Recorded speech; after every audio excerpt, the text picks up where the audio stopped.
মেয়ের প্রেমিকের সঙ্গে জড়ালো মা, তবে সেটাও আবার বাস্তবে। তবে এরপর কি ঘটেছিল সেটি জানার জন্য সম্পূর্ণ ভিডিওটা দেখার অনুরোধ রইল। চলুন শুরু করি।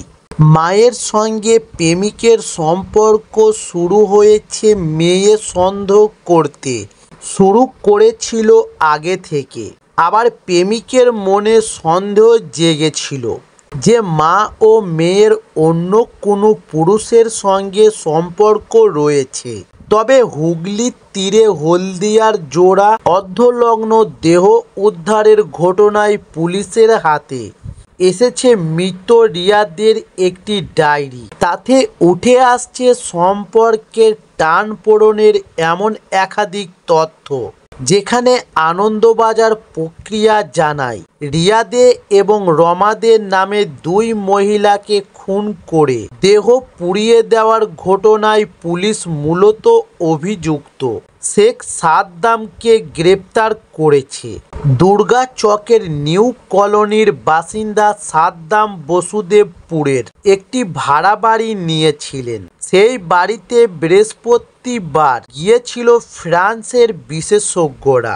তারা রিয়ার ডায়েরি এবং স্কুলের খাতা উদ্ধার করেছে এবং এ বিষয়ে ডায়েরি থেকে জানা গেছে যে 2017 সালে অষ্টম শ্রেণীতে পড়তো রিয়া। তবে সে বাংলা মাধ্যমের ছাত্রী হলেও ইংরাজি হিন্দিতে সাবলীল ছিল। তার ডায়েরিতে 3টি ভাষাতেই আবেগপূর্ণ কথাবার্তা লেখা রয়েছে বলে দাবি করেছে পুলিশ।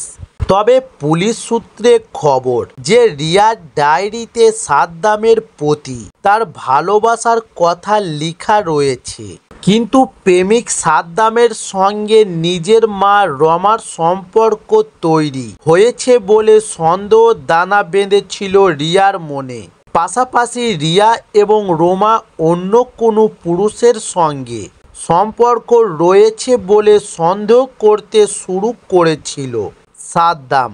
তবে রিয়া ও রুমাকে খুনের অভিযোগে পুলিশ সাদ্দাম এবং শেখ মঞ্জুর আলম মল্লিক নামে আগে দুইজনকে গ্রেপ্তার করেছিল এবং বৃহস্পতিবার গ্রেপ্তার করা হয় সুখদেব দাস নামে আরও একজনকে। এদিন তাকে হলদিয়া আদালতে তোলে পুলিশ এবং 14 দিনের পুলিশ হেফাজতের নির্দেশ দেয় বিচারক। তবে পুলিশ জানাচ্ছে যে সুখদেব, সাদ্দাম এবং মঞ্জুর দীর্ঘদিনের বন্ধু। মঞ্জুরের বাড়ি হলদিয়ার ঝিকুরখালিতে।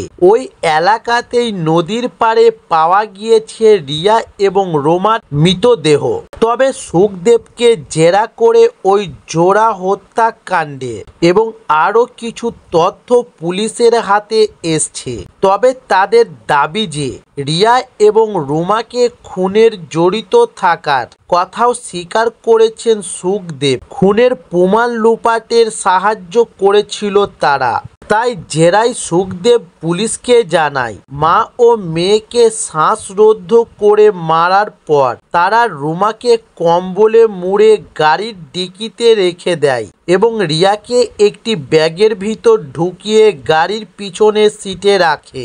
এই বিষয়ে পুলিশ জানান যে বাসুদেবপুরের ভাড়া বাড়ি থেকে সাদ্দাম নিজেই গাড়ি চালিয়ে ঝিকুরাখলির হুগলির তীরে যায়। তবে সুখদেব পেশায় ভারী গাড়ির চালক হলেও সেদিন সে গাড়ি চালায়নি। প্রথমে মঞ্জুরের বাড়ির কাছাকাছি এলাকায় গিয়ে দেহ লুপাট করে দেওয়ার পরিকল্পনা করা হয়, কিন্তু মঞ্জুর জানায় তার এলাকায় সিসিটিভি ক্যামেরা রয়েছে, সেই জন্য পরিকল্পনা পরিবর্তন করে 7 নম্বর ওয়ার্ডে হুগলির পাড়ে পেট্রোল ঢেলে দুই দেহকে আগুন ধরিয়ে দেওয়া হয়। তবে ঘটনার পরই মেচেদার একটি ধাবাতে পালিয়ে যায় সুখদেব। অবশেষে বৃহস্পতিবার বিকালে তাকে গ্রেপ্তার করে পুলিশ এবং এদিন রিয়ার মামার বাড়ির আত্মীয়রা এসে ডিএনএ পরীক্ষার জন্য হলদিয়া মহকুমা আদালতে রক্তের নমুনা দেন এবং তা কলকাতার একটি গবেষণাগারে পাঠানো হয়েছে।